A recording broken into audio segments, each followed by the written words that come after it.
हमारे पंडित रामचंद्र जी के द्वारा या आप सबके भक्तों के द्वारा ऐसे किसी को माध्यम बना देते हैं। हाँ? माध्यम एक होता है, लेकिन उस पूर्ण कार्य का लाभ हजारों लोग पाते हैं।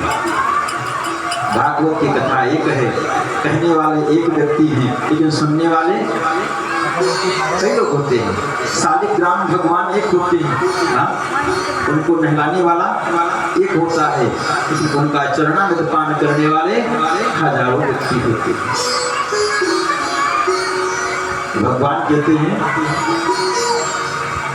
जा पर कृपा राम की होई, पाँव दे यही मार्ग सोई। ये सत्संग के भगवान की कथा में या उनके भजन में, भगवान की पूजा में सब लोग नहीं आ सकते, सब लोग नहीं बैठ सकते। जिन पर कृपा भगवान की होगी वही आकर के पाँव दे यही मार्ग सोई। और जब तक भगवान की कृपा नहीं है, कितना भी धन होने से नहीं व्यक्ति महान होता है। अब भगवान की कृपा कब हो जाएगी, किस पर हो जाएगी, कोई पता नहीं है। तो आइए हम सब भागवत महापुराण की कथा में प्रवेश करते हैं। बोलिए भागवत भगवान की जय हो। भागवत जी वही है, हर वर्ष सुनते सुनाते हैं, क्यों पंडित जी? भागवत जी वही है, हर बार सुनते सुनाते हैं, लेकिन जब सुनने बैठते हैं ये लगता है कि नया है। सुन रखा है लेकिन फिर भी लगता है नया है। और ध्यान रखो, जैसे फल में आम होता है ना, जितनी बार उसको खाओगे उतना आनंद आएगा, ठीक है? ऐसे ही भागवत है, इसकी उपमा भी अगर दी गई है तो उसी आम रूपी फल से दी गई है। हाँ? भागवत की उपमा आम के फल से दी गई है। इसको एक बार खाने में आनंद नहीं आएगा। हाँ, पहली बार खाने में भाई माल तो उसी में है, लेकिन उसके बाद जितनी बार आप खाएंगे इसको, फिर आपको इसका स्वाद पता लग जाएगा, उसमें कुछ नहीं रह जाएगा, फिर भी आप उसको पूछते रहेंगे। ऐसे भागवत है जिसने एक बार, दो बार, चार बार इसको पान कर लिया है, वो बार बार पान करने को प्रयासरत रहेगा। कहीं अगर सुन लिया भागवत कथा होने जा रही मंदिर पर, तो घर के सारे काम काज पर विराम लग जाएगा। जब तक कथा होगी उतनी देर पागलों की तरह कथे रहेगा। घर पर जाने के बाद चाहे घर के लोग आए, तुम तो बिल्कुल भगवान के प्रति पागल दीवाने हो गए। क्यों? ये भगवान की कथा है कि जो इनके शरण में लगा उसको दुनिया पागल ही बोलने लगी। अभी 4 दिन 5 दिन कोई चंदन लगा के नया व्यक्ति और बाहर निकलेगा, भैया सिद्धवा गए होगा।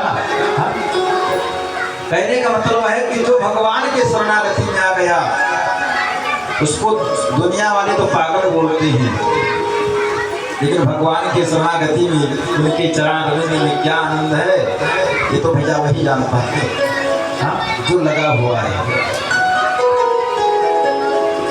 कृष्णाय वासुदेवाय देवकी नंदनाय च नंदगोप कुमाराय श्री गोविंदाय नमो नमः। बोल राधा कुंद भगवान की जय हो। नए सावन में कथा प्रारंभ है। सारी कथा में सबसे सुंदर स्थान जैसे अयोध्या है, वृंदावन है, लेकिन नैमिषारण तीर्थ का एक अलग ही स्थान है। संत कहते हैं नैमिषे निमिषे क्षेत्र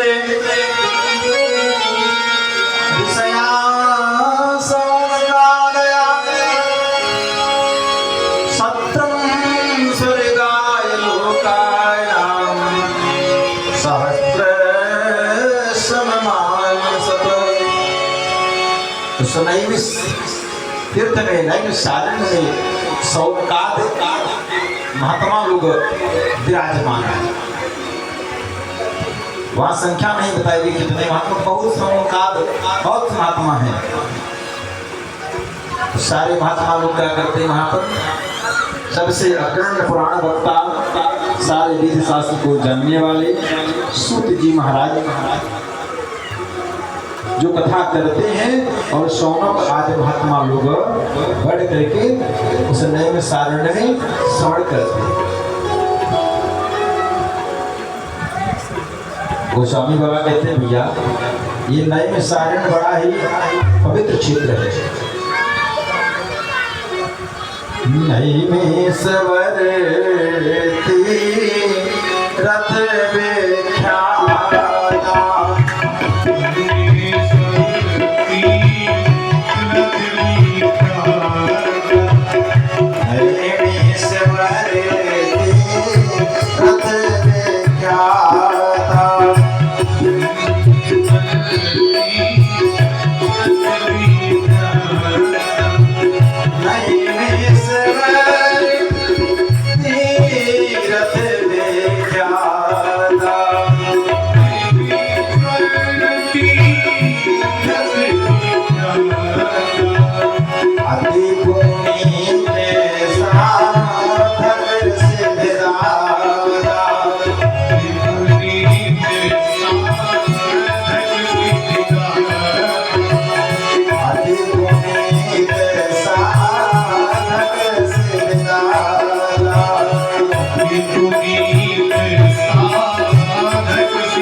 संत कहते हैं वो नैमिष सारण तीर्थ इतना पवित्र है, इतना पुनीत है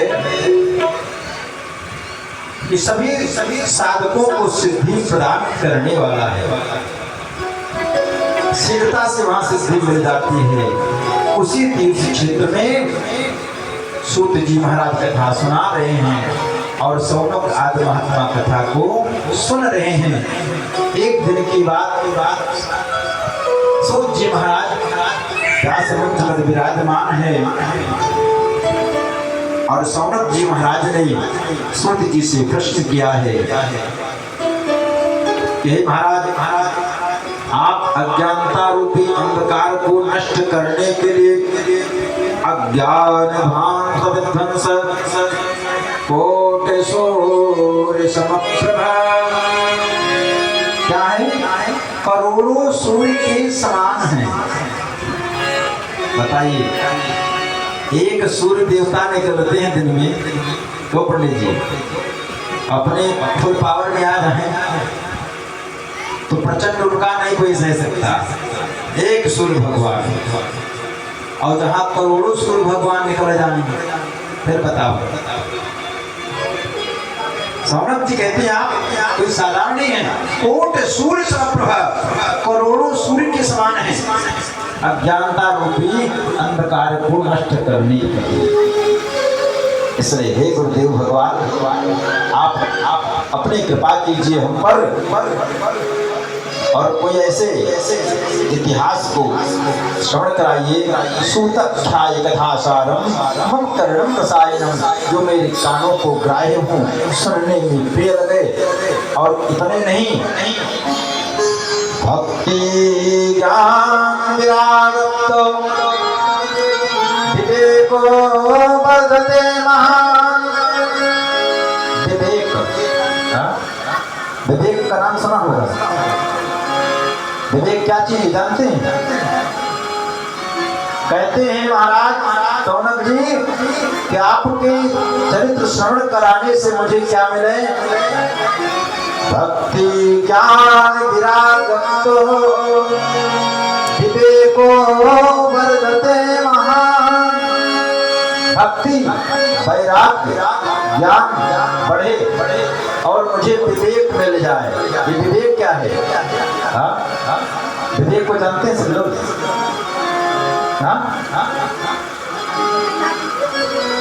विवेक को जानते हैं? कॉलोनी तो रहते होंगे विवेक। कहीं हमारे पड़ोस में विवेक हैं।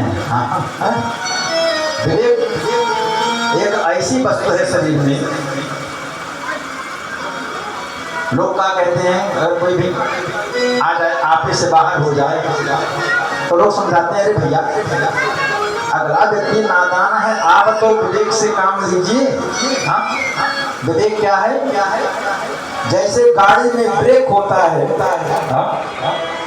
पंडित जी गाड़ी में ब्रेक होता है ना, अब मान लीजिए गाड़ी में ब्रेक ना हो तो कहा जाए पंडित जी इस गाड़ी में ब्रेक नहीं, आपको चलाना है, तो चला तो लेंगे अगर कुशल है ड्राइवर, लेकिन कब कहाँ दुर्घटनाग्रस्त हो जाए, क्यों? वो तो रुकेगी नहीं, अपने मन की है ना, उसमें ब्रेक नहीं है। तो बिना अगर ब्रेक की गाड़ी दे दी जाए चलाने के लिए, कितनी देर व्यक्ति सुरक्षित है कोई पता नहीं है। ऐसे ही 84 लाख योनियों में एक ये मानव का शरीर है। संसार रूपी सड़क पर इस गाड़ी को लेकर के चल पड़े हैं।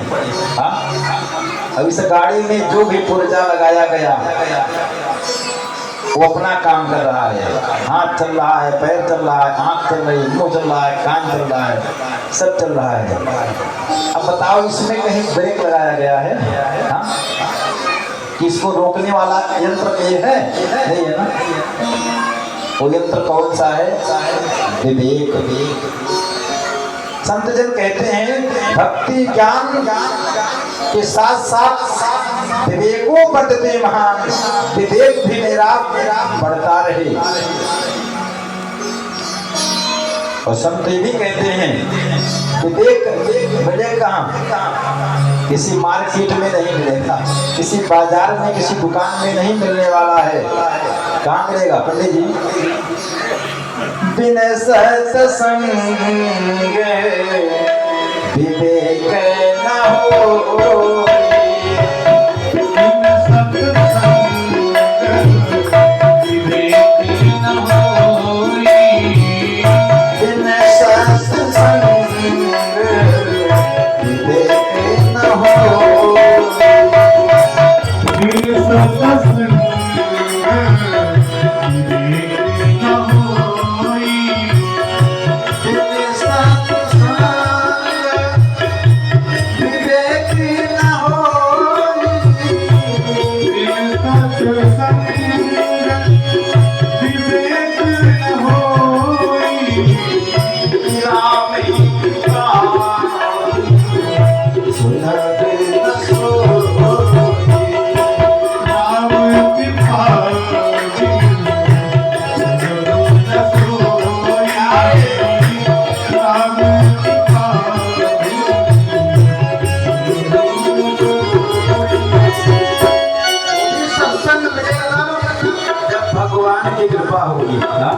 तभी सत्संग मिलेगा।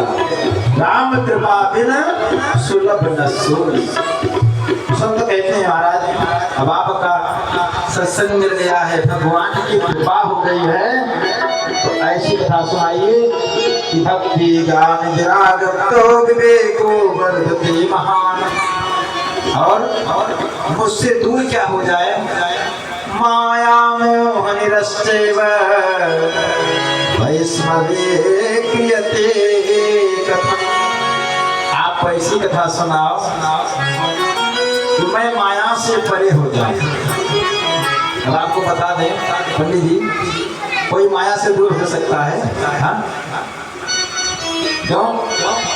जड़ चेतन गुण दोष में करता। जब भैया मिट्टी वही लगी है ना, सारा संसार चाहे जड़ हो चाहे चेतन हो, उसमें क्या है? अगर गुण है तो अवगुण है। जड़ चेतन गुण दोष में माया किसी से दूर नहीं हो सकती है। हाँ, माया को कम किया जा सकता है। अब पता चले जब भजन करने का समय है भगवान का, तभी माया में लगे रहे। हाँ, जब भजन करने का चौथापना है, जीवन भर चाबी चाहे जहाँ पड़ी रही, लेकिन जब भजन करने का समय आया तो कुछ लोगों को मैंने देखा वो जनेऊ मान लेते हैं। हाँ भाई, जो अपने अपने विधा से रखते हैं, चाबी किसी को नहीं देते। बताइए, भजन करने का मतलब तो चाबी का है पड़े, क्यों पड़े जी? भाई ठीक भी है, एक तरह से करते हैं भाई, तो यहाँ चाबी देने सबको सुरक्षा कौन करेगा? सारी जिम्मेदारी पंडित जी को देना पड़ेगा ना। पहले के समय में राजा लोग, संत लोग 3 पंथक अपने घर में रहते थे, बच्चों के साथ, परिवार के साथ। लेकिन जब चौथा पण आता था, जैसे कान के पास बाल सफेद होने लगे, जैसे बच्चे से बुलावे, कहें भैया अब राजपाट तुम संभालो, हमारा समय आया भजन करने का और हम चलेंगे अब जंगल की तरफ। लेकिन यहाँ तो कहते हैं लोग बाल को सफेद होने ही नहीं देंगे। बाल को सफेद होने नहीं देंगे तो भजन का समय आने नहीं देंगे। जबरदस्ती लाकर भैया बताइए, जो परमात्मा ने दिया है उसे स्वीकार करना पड़ेगा और स्वीकार कर लेना चाहिए। लेकिन लोग कहते हैं ना, एक बार परमात्मा से बिगड़ेंगे।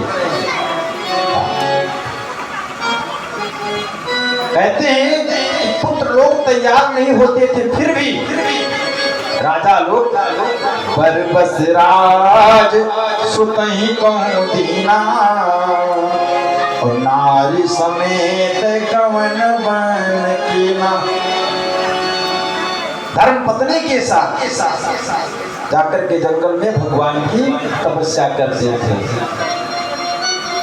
आज पता चला कि अपना टिकट निकाल ले वृंदावन जाने के लिए, पत्नी का तुम घर देखो। कभी भी जाओ, धर्म पत्नी का नाम क्या है? धर्म पत्नी। पत्नी क्या कहते हैं? यहाँ जितनी बैठी हैं हमारी माताएं, ये क्या है? हम तो भाई ये कहेंगे धर्म पत्नी। संत लोग कहते हैं कि पत्नी भी 2 प्रकार की ना। पत धातु का मतलब होता है, पत माने होता है गिरना या गिराना। अब उसी धातु से पत्नी शब्द बना। जो पत्नी अपने पति को हमेशा नीचा दिखाने अथवा नीचे गिराने का प्रयास करती है, वो वास्तव में पत्नी है।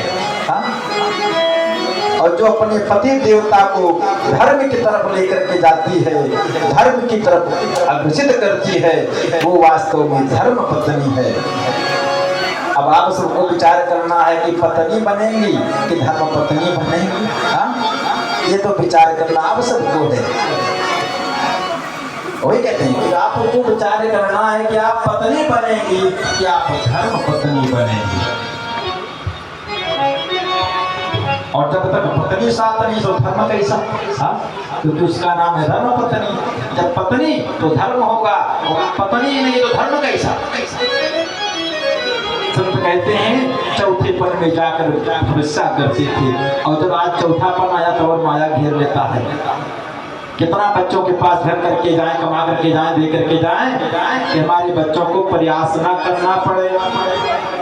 संत कहते हैं महाराज ये कलिकाल, इस कलिकाल में